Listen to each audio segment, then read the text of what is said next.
እነሆ አላህ ተባረከ ወተዓላ የሰው ልጆችን ሲፈጥራቸው ከአንድ አባት ከአደም ነው የፈጠራቸው። ከአንድ እናት ከሐዋ ነው የፈጠራቸው። አደም ደግሞ የተፈጠሩት ከጭቃ ነው።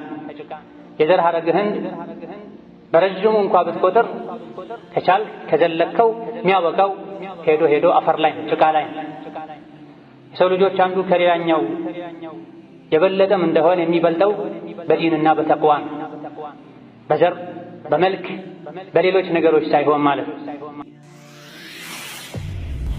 አቅል የሆነ ሰው ዲን የገባው ሰው አኼራ ላይ የማይጠቅምን ነገር በሙሉ እዚህ ዱንያ እርግፍ አድርጎ ይተዋል።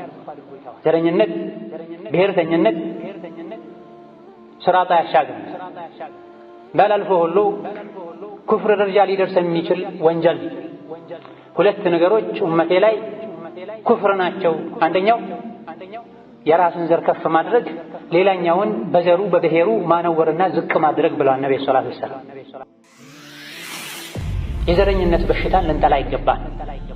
አላህ የማይወደው ተግባር፣ ንጹህ አቅል ያለው ሰው የማይወደው ተግባር ነው። ከተለያዩ ሀገር ዜጋዎች ጋር በስራ ምክንያት በሕክምና ምክንያት ወደ ውጭ ወጥተህ ተግባብተህ ጓደኝነት ፈጥረህ ትመለሳለህ። ፈረንጅ ዓረብ ሀገርህ ትጋብዛለህ።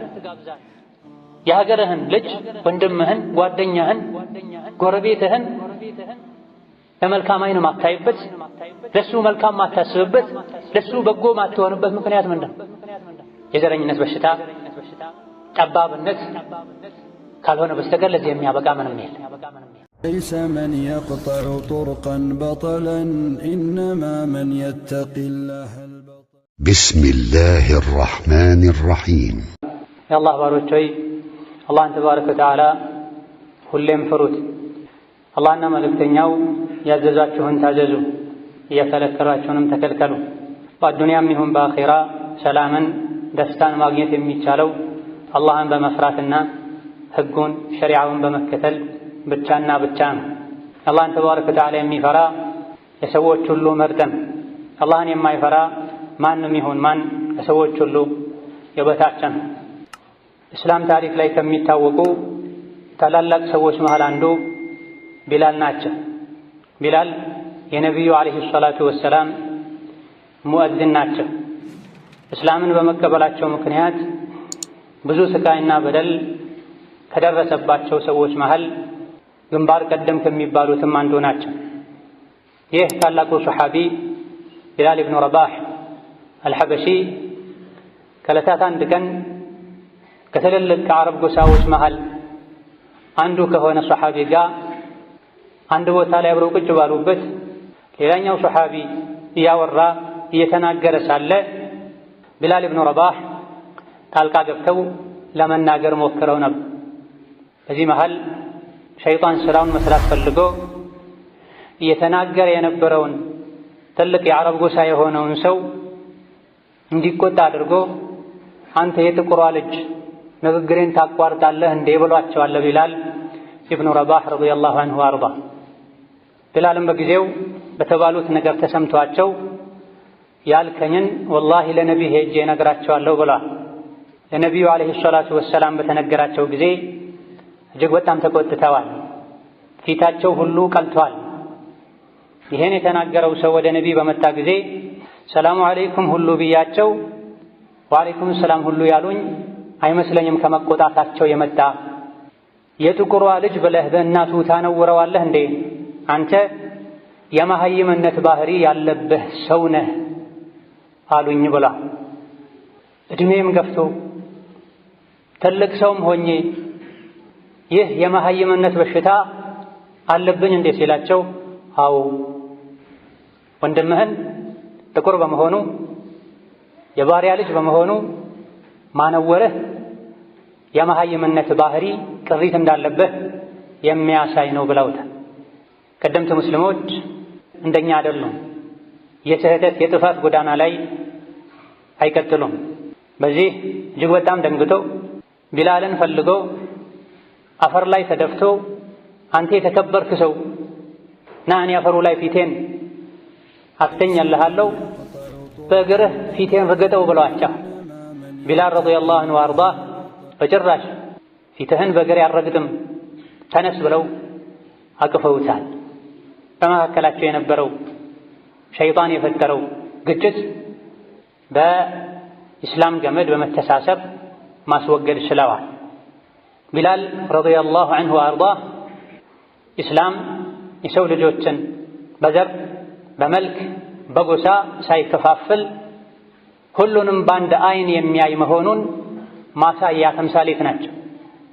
ዑመር ብን አልኸጣብ ረዲየላሁ ዐንሁ ወአርዳህ አቡበክር ስዲቅ አለቃችን ነው፣ አለቃችን የሆነውን ቢላልንም ከባርነት ነፃ ያወጣልን እሱ ነው ብላ የዓረቦች ምርጥ ከሚባሉ ቁረይሽ ጎሳዎች የሆኑት አቡበክር ስዲቅንም አለቃ ሰይዱና ብለዋቸዋል። ዑመር ሐበሻውን ጥቁር ባሪያ የነበረውን ቢላልንም አለቃችን ብለዋል።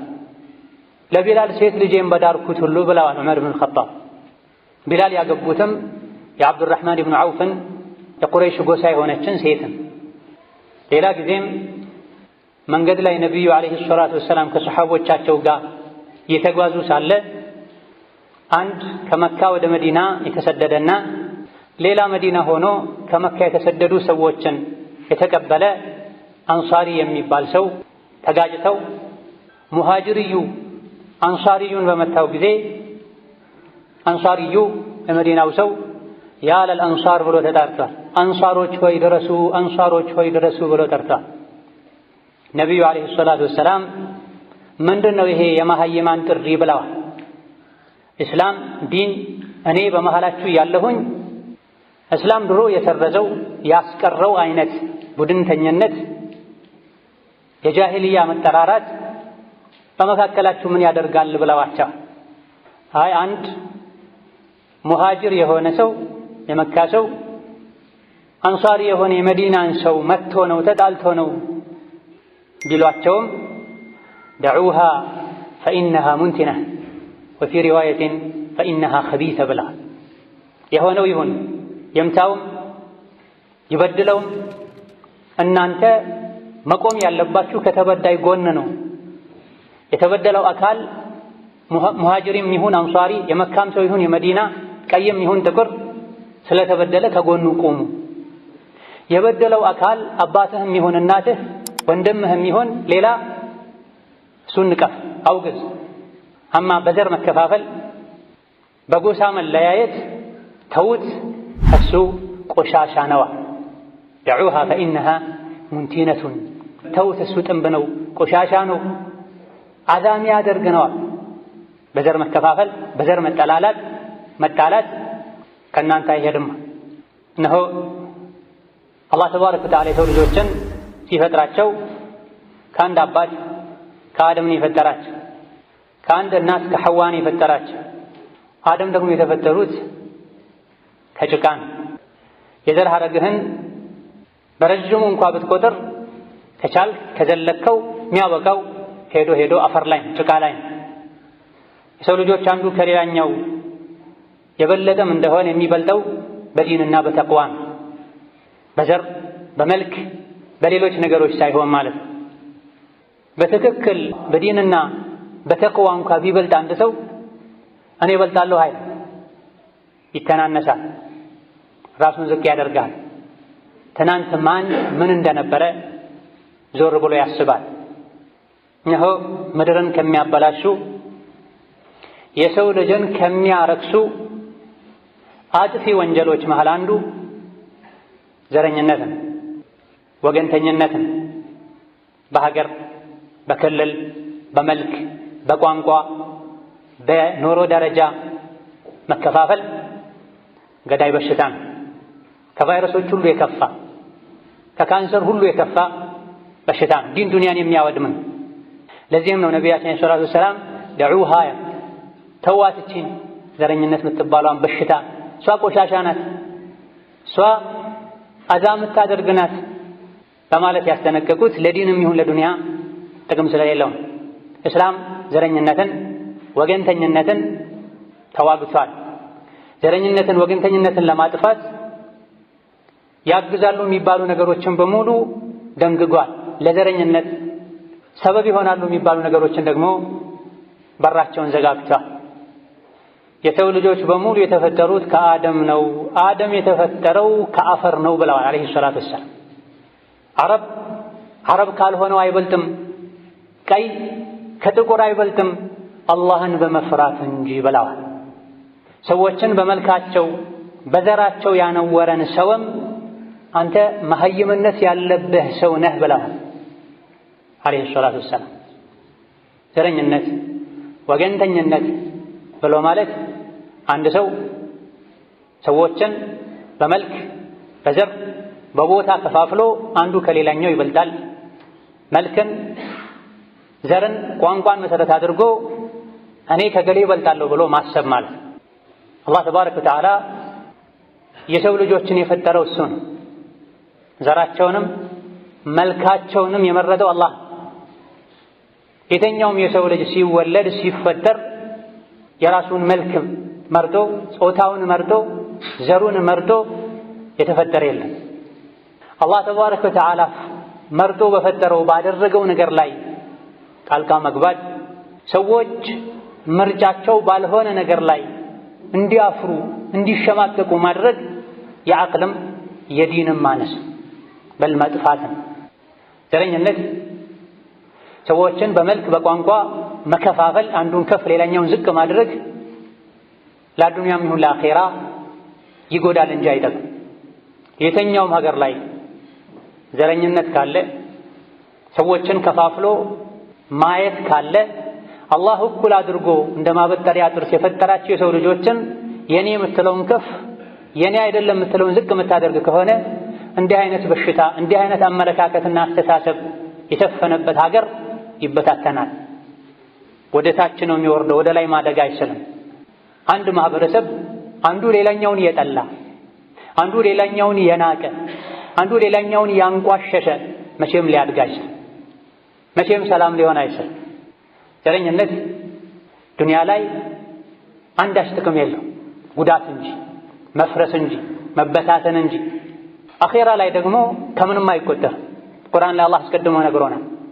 ፈኢዛ ኑፊኸ ፊሱሪ ፈላ አንሳበ በይነሁም የውመኢዝን ወላ የተሳአሉን በ የቅያም ቀን በጥሩምባው ሲነፋ በመካከላቸው ዝምድና የሚባል ነገር አይኖርም፣ የማን ዘር ነህ የማን ብሔር ነህም አይባባሉም ብሏል አላህ ተባረከ ወተዓላ። ቅያማ ሲቆም ለቀንዱ ሲነፋ የምታስበው ይዘኸው ስለሄድከው መልካም ሥራ ብቻ ነው እንጂ ከማን ተፈጠርኩኝ የማን ወንድም ነኝ የማን ብሔር ነኝ አታስበው። የሚጠይቅህም የለም። ወላ የተሳአሉን ዓቅል የሆነ ሰው ዲን የገባው ሰው አኼራ ላይ የማይጠቅምን ነገር በሙሉ እዚህ ዱንያ እርግፍ አድርጎ ይተዋል። ዘረኝነት፣ ብሔርተኝነት ስራጣ ያሻግር ባላልፎ ሁሉ ኩፍር ደረጃ ሊደርስ የሚችል ወንጀል። ሁለት ነገሮች ኡመቴ ላይ ኩፍር ናቸው። አንደኛው የራስን ዘር ከፍ ማድረግ፣ ሌላኛውን በዘሩ በብሔሩ ማነወርና ዝቅ ማድረግ ብለዋል ነብዩ ሰለላሁ ዐለይሂ ወሰለም። ይሄ የነብዩ ዐለይሂ ሰላቱ ወሰላም ንግግር። ኡመቴ ውስጥ ሁለት ነገሮች ይኖራሉ፣ ኩፍር ናቸው እነዚህ ድርጊቶች። ሌሎችን በዘራቸው በብሔራቸው ዝቅ አድርጎ በራስ ዘር በራስ ብሔር መኩራራትና ራስን ከፍ ከፍ ማድረግ ብለዋል። አላህ ተባረከ ወተዓላ ሰዎችን ያበላለጠው በተቅዋ ነው፣ በዲን ብቻ ነው። በተረፈ ቀደም ሲል እንደተገለጸው የሁሉም አባት አያቱ ግንዱ አደም ናቸው ብለዋል። አንዱን ጥቁር ሌላኛውን ቀይ፣ አንዱን ወፍራም ሌላኛውን ቀጭን፣ አንዱን ረዥም ሌላኛውን አጭር፣ አንዱን ሀብታም ሌላኛውን ደሃ አድርጎ የፈጠረው አላህ። የሰው ልጆችን ሪዝቅ ያከፋፈለው አላህ። የሰው ልጆችን አንዱ የዓለም አንደኛው ጫፍ ላይ ሌላኛው ጫፍ ላይ እንዲኖር ያደረገው አላህ። አንተ ዱንያ ላይ በአንድ በር ገብተህ በሌላኛው በር የምትወጣ ጊዜያዊ ነዋሪ ነህ። ዱንያ ለሁሉም ትበቃለች። ሁሉም ዱንያ ላይ እንዲኖሩ ብሎ ነው አላህ ሰው ልጆችን የፈጠራቸው። አንተ ቀድርህን ደረጃህን አላውቅ ብለህ ለራስህ የፈጣሪን ቦታ የአላህን ቦታ ከተህ አንዱን ከፍ ሌላኛውን ዝቅ ልታደርግ በጭራሽ አይገባም። አላህ የዘረጋለህ ምድር ላይ የኖርክ የረዘቀህን የበላህ አላህ አክብሮ የፈጠራቸው የሰው ልጆችን አክብረህ ልትኖር ይገባሃል። ወለቀድ ከረምና በኒ آدم ما قال ولقد كرمنا العرب العجم الأبيض والأسود ثلاث ነጮችን ከፍ አደረግናቸው አረቦችን ከፍ አደረግናቸው ጥቁሮችን ዝቅ አደረግናቸው እገሌ የሚባለውን ብሔር የህዝቦች ቁንጮ ምርጥ አደረግነው አላለም የሰው ልጅን አከበርነው ነው የሰው ልጅ የተባለን በሙሉ ደረጃውን ልታውቅ ሐቁን ልትጠብቅ እንዳንተ የሰው ልጅ እንደሆነ አቅል እንዳለው ልብ እንዳለው ፍላጎት እንዳለው ልታውቅና የሁሉንም ሐቅ ልትጠብቅ ይገባል ካፍር አይሁዲ ሞቶ በነብዩ አጠገብ ጀናዛው ሲያልፍ ነብዩ አለይሂ ሰላቱ ወሰላም ተነስተው ቆመዋል ያ ረሱላህ አይሁዲ እኮ ነው ሲሏቸው አለይሰት ነፍሰን ብላ አይሁዲ ቢሆን ካፍር ቢሆንስ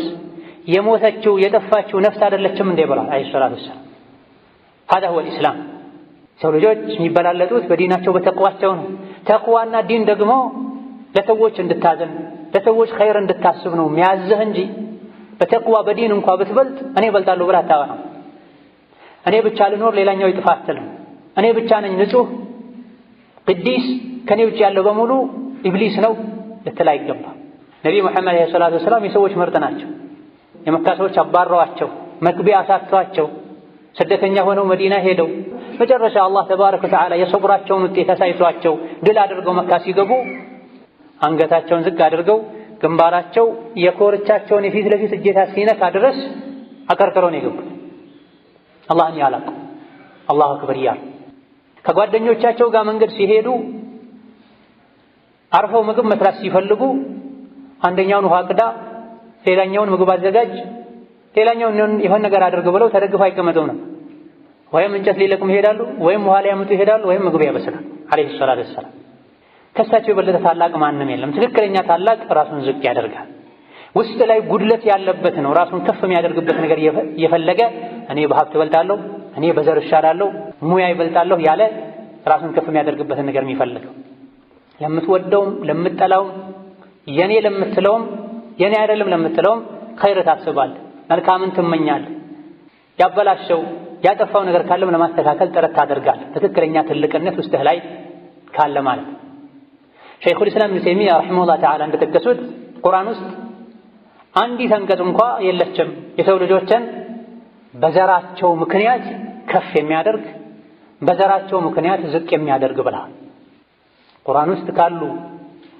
6236 አካባቢ አንቀጾች ውስጥ በአንድ አንቀጽ እንኳን አላህ ተባረከ ወተዓላ የተኛውንም ሰው በብሔሩ በዘሩ ከፍ አላደረገም በዘሩ በብሔሩ ዝቅ አላደረገም ይልቅ ቁርአን ውስጥ ሰዎችን አላህ ከፍ የሚያደርጋቸው ዝቅ የሚያደርጋቸው በኢማናቸውና በኩፍራቸው ምክንያት ነው ብላ ኢማን ካለው ተቅዋ ካለው ኸይር ስራ ካበዛ ትልቅ ሰው ነው ቁርአን ከፍ ያደርገዋል ከሰባት ሰማይ በላይ ሁሉ እስኪወጣ ድረስ መጨረሻ ላይ ሲሞት ገና ከመሞቱ ሩሑ ሰማይ ትወጣለች ቂያማ ሲቆም ከሰባት ሰማይ በላይ ያለው ጀነት ውስጥ ይኖራል ዱንያ ላይ ደግሞ ጸባዩ ሲበላሽ ስራው ሲበላሽ አምባገነን ሲሆን ሰብአዊ ባህሪን ትቶ እንስሳዊ ባህሪ ሲላበስ እኔ ብቻ ልብላ እኔ ብቻ ልኑር ሲል ሲሞት እንኳን ነፍሱ ወደ ሰማይ መውጣት አትችልም አንደኛው ሰማይ በር አይከፈትላትም ላ تفتح لهم ابواب السماء ከሰባት ምድር በታች ያለ ትልቅ ቋጥኝ ውስጥ ነፍሳቸው እዛ ትቀበራለች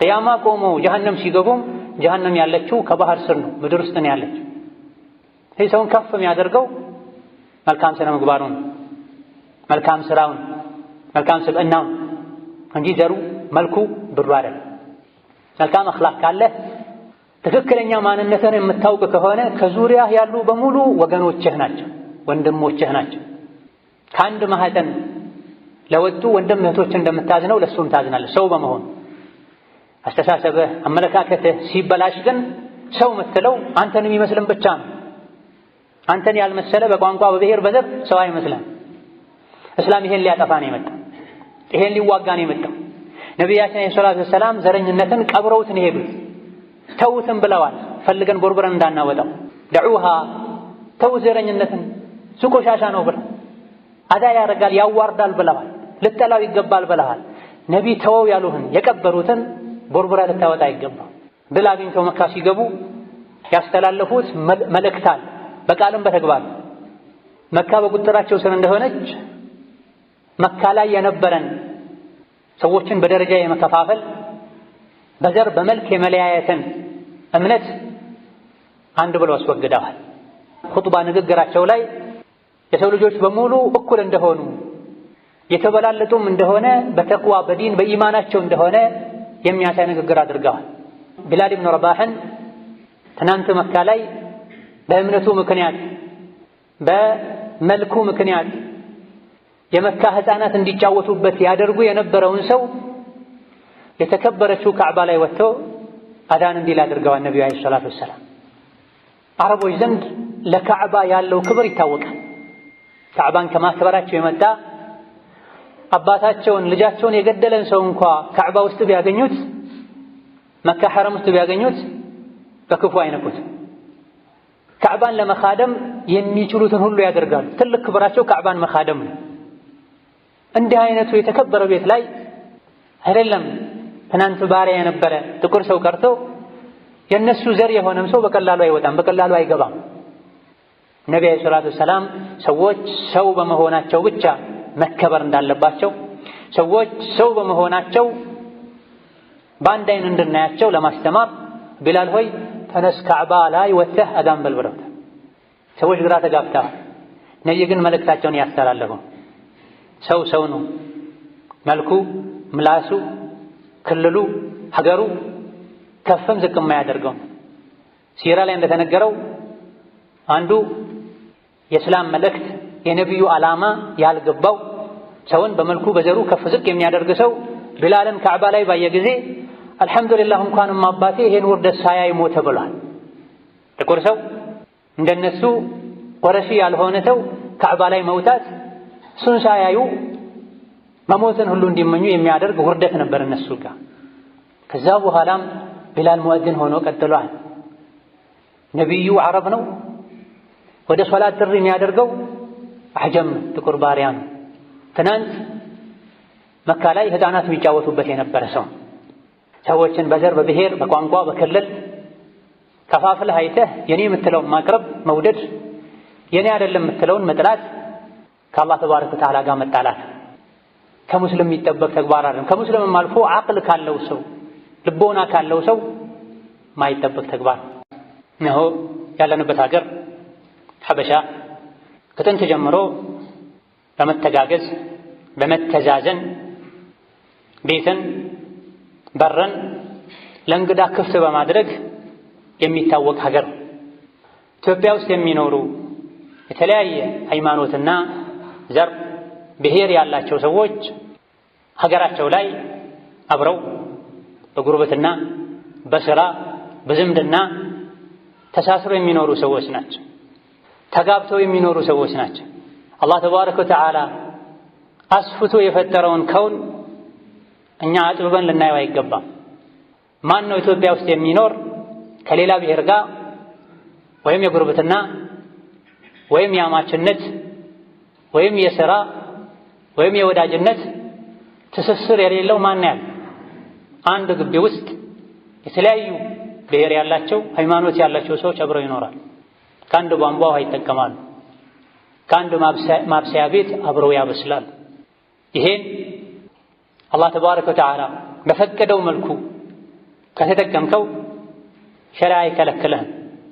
አብረህ መኖር ያለብህ የራስን ሃይማኖት ከሚከተል ብቻ ነው መሆን ያለበት፣ የኔ ከምትለው ብቻ ብሔር ነው መሆን ያለበት የሚል መመሪያ የለም።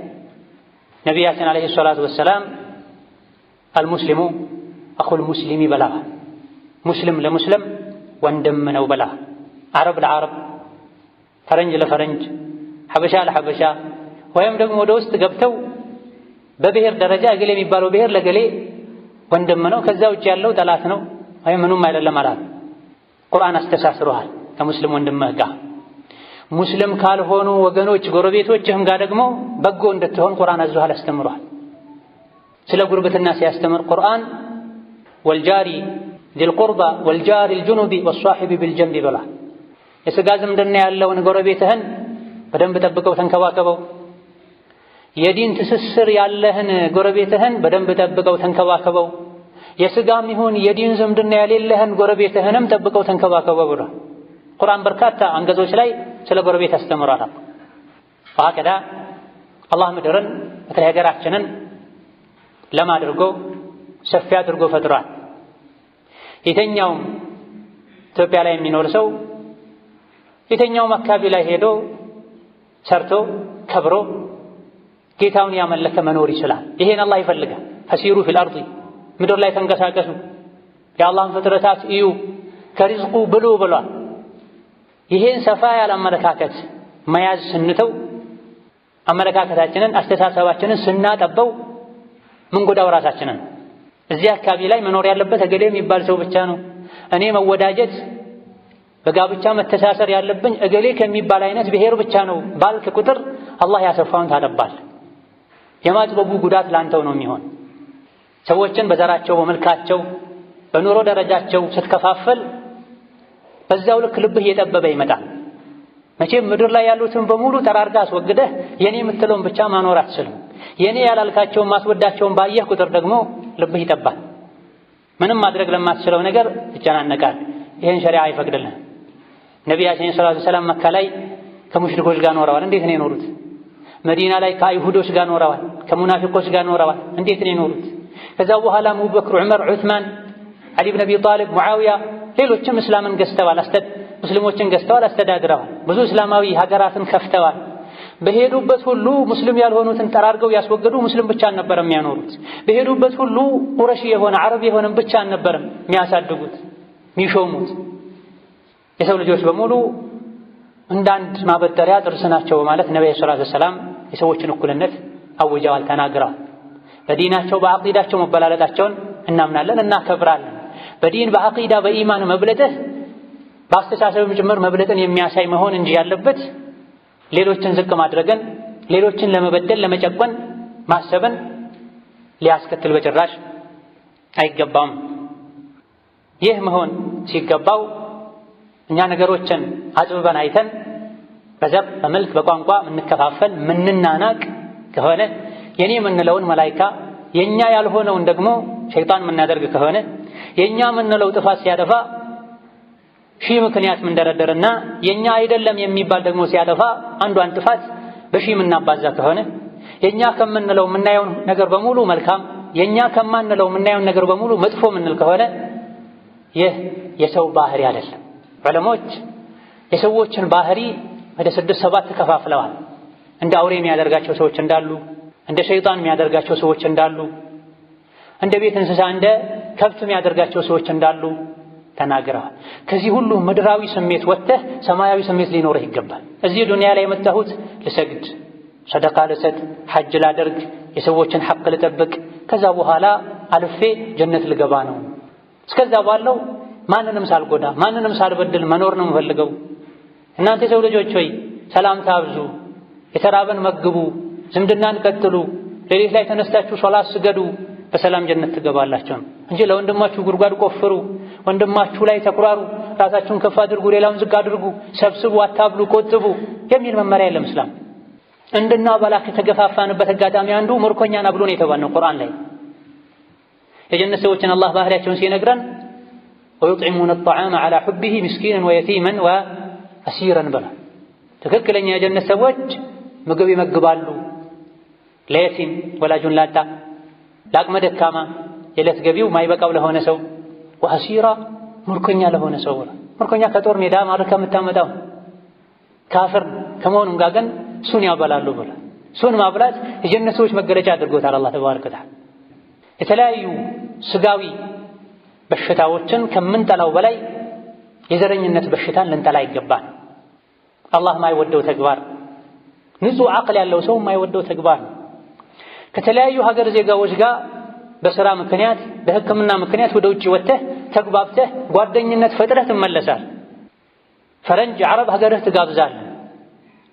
የሀገርህን ልጅ ወንድምህን፣ ጓደኛህን፣ ጎረቤትህን ለመልካም አይን ማታይበት፣ ለሱ መልካም ማታስብበት፣ ለሱ በጎ ማትሆንበት ምክንያት ምንድን? የዘረኝነት በሽታ ጠባብነት ካልሆነ በስተቀር ለዚህ የሚያበቃ ምንም የለም። ዝም ከተባለ እንዲህ አይነት በሽታ ውስጥህ ላይ ስር የሰደደ ሄዶ ከዲን ያርቃል፣ ስራህን ያበላሽብሃል፣ አኺራህን ያበላሽብሃል።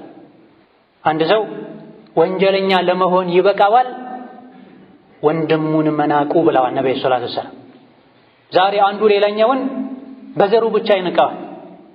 ተወሱማ እገሌ የሚባል ብሔር ነው ብሏል። ሌላ ወንጀል የለበትም። ወንጀሉ እገሌ የሚባል ብሔር መሆኑ ፈኢና ሊላሂ ወኢና ኢለይሂ ራጂዑን የሚያስብል ብዙ መልካም ጎኑን ሰምቶ መጨረሻ ላይ እሱ ያ እገሌ የሚባል ብሔሩ ነው አሁን ካሉት ተው ይላል። ምን አደረገ? ሴቷም ጋር ይሆን ያለ ትዳር ጋብቻም ላይ ይሆን ያለ ማህበራዊ ኑሮ በተለያየ መልኩ ላይ ይህ በሽታ ተጠናውቶናል። መስጂድ ገብተን እየሰገድን ሐጅ ዑምራ እየተመላለሰን እቺን በሽታ ከውስጥህ ነቅለህ እስካላወጣህ ድረስ ነብዩ ለሰሐባው እንዳሉት የጃሂል ባህሪ ያለችብህ አውጣት ነው መባባል ያለ። ወንድምህ ካንተ ጋር የሚሰግድ ካንተ ጋር የሚጾም ካንተ ጋር ሐጅ የሚያደርግ አላሁ አክበር የሚል ወደ ቂብላ የሚዞር ወንድሜ ነው ብለህ አስብ። ከዛ ውጭ ያለ መልኩን፣ ዘሩን፣ ቋንቋውን፣ ብሔሩን የቆሻሻ መሄጃ ላይ ጣሉ። ምክንያቱም ነብዩ ኸቢት ብለውት ሙንትን ብለውት ካንተ ጋር ልብ ውስጥ ላኢላሃ ኢለላህ የምትልበት ምላስ ውስጥ ሊኖር አይገባም። ካለ አልሰለምክም፣ አላመንክም። እንድንተሳሰር ሸሪዓ ያዘዘን በዲን በተቅዋን በኢማን ዲን ውስጥ ያልገቡትንም ቢሆን በዲንህ በልተህ በአኽላቅህ በልተህ እንድጠራቸው። አንተ ላኢላሃ ኢለላህ ከማለትህ ጋር አንድ ሶፍ ላይ እግር ከእግር ገጥመህ ከመቆምህ ጋር የኔና የኔ ያልሆነ ምትል ከሆነ የኛና የኛ ያልሆነ ምትል ከሆነ ዘርን ቋንቋን መሰረት አድርገህ የምታረግ ከሆነ ሌሎች ወደ እስላም ያልገቡት ወደ ዲን ያልገቡት ስለ እስላም ምን አይተው ምን ማድረኳቸው ወደ ዲን ይመጣል? እኔ በመካከላችሁ ያለው የጃሂልያን የመሃይምነትን ጥሪ ትጠራራላችሁ እንዴ? ተውት፣ እሱ ቆሻሻ ነው ያሉትን ሁሌ ለደጋግሞ ፊት ለፊት ልታደርገው ይገባል። ይሄን በሽታ ማከም ጠራርጎ ማስወገድ ያስፈልጋል። ከልብህም ከቤተሰብህም ከሀገራችን ከማህበረሰባችን ሊወጣ ይገባል። በምን መልኩ ነው ይሄን አውጥተን የሰው ልጆችን አላህ የፈጠራቸውን አላህ በፈጠራቸው መልኩ የምንቀበለው? ለሰዎች በጎ የምናስበው ዘረኝነትን፣ መጠላላትን፣ መቀኛ መሆንን የምናስወግደው ያልክ እንደሆነ መፍትሄዎች አሉ። ዋናውና የመጀመሪያው መፍትሄ አላህን ተባረከ ወተዓላ መለመንና ዱዓ ማድረግ። የዘረኝነትን በሽታ ከልብ ያውጣልኝ ከሀገራችን አውጣልን ብለን ዱዓ ማድረግ። አላህ ተባረከ ወተዓላ የጠየቁትን ይሰጣል። በዱዓ ማይፈታ ችግር የለም።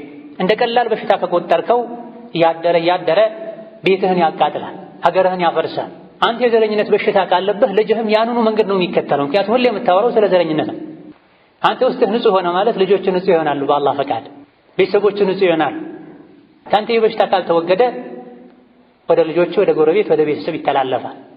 ከዚያ ጉዳቱ ለሁሉም ይተርፋልና ከራሳችንም ይሁን ከማህበረሰባችን ከሀገራችን በል ከዓለም ዘረኝነትን፣ ጎሰኝነትን አላህ ጠራርጎ እንዲያስወግድ ዱዓ ማድረግ። ሌላኛው መድኃኒት ከዘረኝነት በሽታ አላህ ተባረከ ወተዓላ ያጠራቸው ሰዎችን መቅረብና ጓደኛ ማድረግ። የዘረኝነት በሽታ ያለበት ሰው ጋር ሁሌ ከዋልክ በመሰረቱ አንተ እንዲህ አይነት በሽታ ባይኖርብህም እሱ ያስተጋባብሃል፣ ይጋባብሃል፣ ይተላለፋል። የሰው ልጆች ሁሌ ደጋግሞ የሚያዩት የሚሰሙትን ነገር የመቀበል ባህሪ ያላቸው በተለይ ተፈጥሯቸው አቅላቸው ደካሞች ከሆኑ አንተ መሆን ያለብህ እንደ መስታወት ነው። ብርሃንን ብቻ ነው ወደ ውስጥ የሚያስገባው። ስፖንጅ መሆን የለብህም። የሰጡትን ነገር ሁሉ የሚቀበል የሰጡትን ነገር ሁሉ የሚመስል መሆን የለብህም። ስለዚህ ከእንዲህ አይነት በሽታ ለመዳን ለመውጣት የሰው ልጆችን በሰውነታቸው የሚቀበሉ አላህ ያከበረውን የሰው ልጅ የሚያከብሩ ጓደኞች ጋር መዋል አለ። የዘረኝነት በሽታ ካለባቸው ሰዎችን በመልክ በቋንቋ ከፋፍለው ከፍ ዝቅ ከሚያደርጉ ልትርቅ ይገባሃል። ወከዛሊክ እዚህ ከሚረዱና ከሚያግዙ ነገሮች ሌላኛው ስፈጠር ማን ነኝ ምንድን ነኝ፣ ነገስ ወደ ምንድን ነው የምቀየረው ወዴት ነው የምመለሰው የሚለውን ማሰብ። خلقك الله من ماء مهين ከምትጠየፈው የዘር ፈሳሽ ነው አላህ የፈጠረ። አባትህን አደምን ከጭቃ ከአፈር ነው የፈጠረው። በምንድን ነው የምትኮራው? አንተም የተፈጠርከው ከዘር ፈሳሽ። እናትህ ማህፀን ውስጥ ታፍነህ ቆይተህ ከዛ በኋላ ተወልደህ ላይ ሸንተህ ነው ያደግከው። ከዛ በኋላም ስትኖር ሆድህ ላይ ቆሻሻ ተሸክመህ ነው የምትሄደው። በምንድን ነው የምትኮራው? በምንድን ነው ከሱ ራስን ከፍ አድርገህ የምታየው? ሰዎች ጋር ያለ ነገር ሁሉ አንተ ጋር አለ። ለአንተ አለኝ የምትለው ሁሉ ለሰዎች አለ። አይን፣ እጅ፣ እግር፣ አቅል ሰጥቶ አላህ ፈጥሯቸዋል የሰው ልጆች። ስለዚህ ሌሎችን ዝቅ ከማድረግህ አንተን ከፍ ከማድረግህ በፊት እኔ ማንኝ እነሱስ ማናቸው በል። ነገስ ወደ ምንድን ነው የምቀየረው? ስትሞት ሀብታሙም፣ ደሃውም፣ ወንዱም፣ ሴቱም፣ ህፃኑም፣ አዋቂውም ያለምንም መከፋፈልና መለያየት አንድ መቃብር ላይ ነው ሄደው የሚቀበሩት። እኔ ሀብታም ነበርኩኝ እገሌ የሚባል ዘር ነበርኩኝ ራቅ በል አትለውም ቀብር ውስጥ ከጎን የተቀበረውን ሰው። ወይም ደግሞ ማንም የኛ ንጹህ ዘር ነውና ለብቻው ለየት ያለ በወርቅ የተነጠፈ መቃብር ውስጥ እንቅበረው ይለኝ። መነሻህና መድረሻህን መጀመሪያህና ፈጻሚህን ካወቅ ሰው አትንቅ። ሰውን በመልኩ በቋንቋው ከፍ ዝቅ አታደርግ። እንዳንተው አላህ ያከበራቸው የሰው ልጆች ናቸው። ጊዜያዊ ችግሮች ገጥሟቸው ዝቅ ሊሉ ይችላሉ። አንተም ራስህ አይደለም ከፍ ያልከው አላህ ነው ከፍ ያደረገህ። ሌሎችም ዝቅ ያሉት ራሳቸው ፈልገው አይደለም ዝቅ ያሉት፣ ቀደር ነው ሁኔታዎች ናቸው ዝቅ ያደረጓቸው። ስንትና ስንት ወድቀው የተነሷል። ሀከለ ዱንያ ወትልከ ለአያሙ ኑዳዊሉሃ በይነ ናስ። ኢዛ ከዘረኝነት በሽታ ለመዳን ማንነትህን ምንነትህን አስብ፣ ደጋግመህ አስታውስ። ወሀከዛ ይሄን ለማከም ከሚረዱ ነገሮች አንዱ አንተ ሰዎችን በዘር በቋንቋ በመልክ ስተቻቸው ስትንቃቸው ምንድነው ሊሰማቸው የሚችለው ብለህ በእነሱ ቦታ ሆነህ ይኸው ነገሩ። ሰዎች አንተን ተመልከህ በውጫዊ ገጽታ በዘርህ በቤተሰብህ ቢተቹህ ቢያጣጥሉህ ምንድነው የሚሰማ? ልክ እንደዛው አንተ ሰዎችን ባላደረጉት ነገር መቀየር በማይችሉት ነገር ምርጫቸው ባልሆነ ነገር ስትወቅሳቸው ዝቅ ስታደርጋቸው የሚሰማቸው ስሜት ልክ አንተ የሚሰማህ አይነት ስሜት ነው የሚሰማው። ሙእምን ደግሞ ለራሱ የማይወደውን ለወንድሙ አይወድም። መጥፎን ነገር ለራሱ የሚወደውን ኸይር ለወንድሙ የሚወደን። አከዳ ዘረኝነት፣ ምቀኝነት፣ ኩራት በዱንያም ይሁን በአኺራ ጉዳት እንጂ ጥቅም እንደሌለው ማወቅም ከዚህ በሽታ ለመውጣት ከሚረዱ ነገሮች መሃል አንዱ። ሌላውና የመጨረሻው ቤተሰብህን ልጆችህን ከመሰረቱ ጀምረህ ሰዎችን በሰውነታቸው እንዲወዱ እንዲያከብሩ አድርገህ ማስተማር። ሕፃን ልጅ ወላጆቹ እንዳደረጉት ሆኖ ነው የሚያድገው። ያጠጣኸውን ነው የሚጠጣው፣ የሰጠኸውን ነው የሚቀበለው። የ4 የ5 ዓመት ሕፃን ልጆች መንገድ ላይ ትምህርት ቤት ላይ የሚያወሩት ስለ ብሔርና ስለ ዘር ነው። ካወራህ ስለ መልካም አኽላቅ አውራ። እገሌ አባቱ ዝምድና ይቀጥል ነበር፣ ምስኪኖችን ይረዳ ነበር፣ መስጂድ ይሰራ ነበር፣ ሐኪም ቤት ይሰራ ነበር። ጀብዱን አውራ፣ ኸይሩን መልካም። በተረፈ እገሌ የሚባል ዘር ነው፣ እገሌ የሚባለው ዘር ደግሞ እንዲህ አድርጓል፣ ልጅህን ይሄን አታጠጣው። በዚህ ካነጽከው ይሄን ካስተማርከው ነገ ከኔ ውጭ ማንም ሰው የለም ይላል። ከጎረቤቱ ጋር በሰላም መኖር አይችልም። ከአማቾችህ ጋር በሰላም መኖር አይችልም። ስለዚህ ችግር ይህ በሽታ እንዲጠፋ ቀጣዩ ትውልድ ከእንዲህ አይነት አስተሳሰብ ነፃ ሆኖ እንዲያድግ ልጆችህን ሰዎችን እንደ ሰው እንዲቀበሉ ሰዎችን እንደ ሰው እንዲያዩ አድርጋቸው። እንደ ዘር፣ እንደ ብሔር፣ እንደ መልክ፣ እንደ ኖሮ ደረጃ ሳይሆን ማለት። አልሐምዱሊላህ አላህ ቤት ላይ ሰዎች በዘር ተከፋፍለው በመልክ ተከፋፍለው በኖሮ ደረጃ ተከፋፍለው አይደለም ሰፉ ላይ የሚቆሙት። ሁሉም እግራቸውን ገጣጥመው ጥቁሩም፣ ቀዩም፣ ሀብታሙም፣ ድሃውም የተለያየ ብሔርና ዘር ያለውም ኢማሙ ገይሩል መግዱቢ ዐለይሂም ወለዷሊን ሲሉ ሁሉም በጋራ ነው አሚን የሚሉት። እስላም ደግሞ የሚፈልገው መስጂድ ውስጥ ያለንን ባህሪ ገበያም ላይ ቤትም ላይ እንድንይዝ ነው የሚፈልገው። መስጂድ ላይ ወንድሜ ነው፣ ከመስጂድ ውጪ ግን ዘሬ ስላልሆነ ወንድሜ አይደለም አትበል። አላህ ይሄን አይወድም።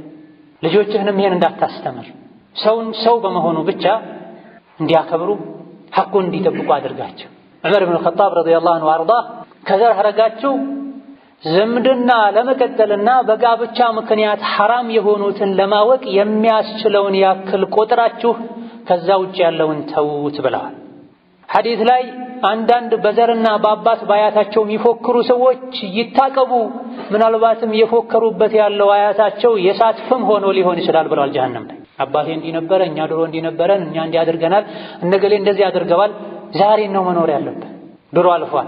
መጪው ያማረ እንዲሆን አንተ ተስተካከል፣ ልጆችን አስተካክል፣ ልብህን አስፋው። ምድርን አላህ ሰፊ እንዳደረጋት ወደ ታች ጉድጓድ ሳይሆን አጥበህ ማየት ያለብህ ወደ ሰማይ ሰፋ አድርገህ ልጆችህም ይሄን አውርሳቸው። ከጎረቤትህ ላሉ በጎህን፣ ለሰው ልጅ በሙሉ ጥሩህን። አላህ ተባረከ ወተዓላ ጥሩ ይሆንልሃል፣ ችግሮችም ያስወግዳቸዋል። እኛ ችግር ላይ ችግር እየደረበን ችግር ያስወለደን አላህ ተባረከ ወተዓላ አሳምሮ ውብ አድርጎ የፈጠራትን ምድር እስር ቤት ጀሀነም ያደረግናል። እነዚህና መሰል የሆኑ ይህን ችግር የሚያቀሉ መፍትሄዎችን ልናውቅ ልንጠብቅ፣ በጥቅል ወደ ዲን ልንመለስ ይገባናል። የችግሮች ሁሉ መንስኤ ከዲን መራቅ፣ የችግሮች ሁሉ መፍትሄ ወደ ዲን መመለስ ነው። አላህ ተባረከ ወተዓላ ሁላችንም ወደ ዲን ይመልሰን፣ ቀልባችን ያስተካክልልን፣ ለዲን ለዱንያ የሚጠቅመን እውቀት ይስጠን። ምቀኝነትን፣ ዘረኝነትን ለዱንያ ለአኺራ ለዲን ለዱንያ የማይበጅን ነገር አላህ ያስወግድልን። ሀገራችንን አላህ ሰላም ያርግልን። ሀገራችንን አላህ ሰላም ያርግልን። ሀገራችንን አላህ ሰላም ያድርግልን። እሱ በሚወደው መልኩ ተጋግዘን ተያይዘን የምንጓዝ ህዝቦች አላህ ያድርገን። እሱ እሱ በሚወደው መልኩ ተጋግዘን ተያይዘን የምንጓዝ ህዝቦች አላህ ያደርገን። ከመጉዳትም ከመጎዳትም አላህ ይጠብቀን። ከመጉዳትም አላህ ይጠብቀን። الله يتبقى. ربنا آتنا في الدنيا حسنة وفي الآخرة حسنة وقنا عذاب النار. اللهم ارفع عنا الوباء والبلاء وسائر الأسقام. ربنا ظلمنا أنفسنا وإن لم تغفر لنا وترحمنا لنكونن من الخاسرين. وصلى الله وسلم وبارك على نبينا محمد وعلى آله وصحبه أجمعين والحمد لله رب العالمين.